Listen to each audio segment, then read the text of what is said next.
ঈদের চাঁদ উঠলেই একটা গান আপনার মনে নিজ থেকেই বাজতে শুরু করে, তাই না? রমজানের রোজার শেষে এলো খুশির ঈদ।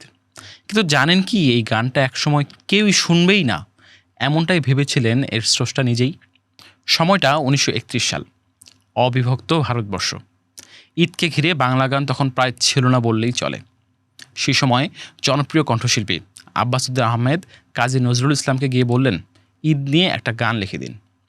নজরুল প্রথমে একটু থেমে গেলেন, বললেন, এই গান কে শুনবে? আর এই চিহ্নিত ইসলামী গান রেকর্ডই করবে না। কিন্তু আব্বাসুদ্দিন থামেননি। তিনি নিজেই রেকর্ড কোম্পানিকে রাজি করানোর চেষ্টা চালিয়ে যান।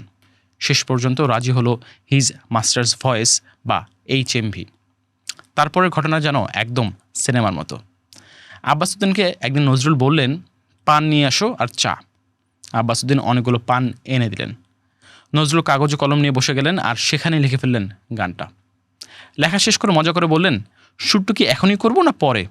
উত্তরের সঙ্গে সঙ্গে এলো, এখনই করেন কাজীদা। সেই মুহূর্তেই তৈরি হয়ে গেল সেই অমর সুর।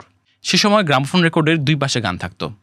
সেই গানের এক পাশে ছিল রমজানের রোজার শেষে, আর অন্য পাশে ছিল ইসলামেরই সহদালয়ে এলো নবীন সদাগর।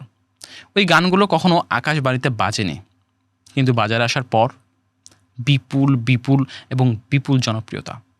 যে নজরুল বলেছিলেন কে শুনবে, সেই গানই হয়ে গেল মানুষের হৃদয়ের গান।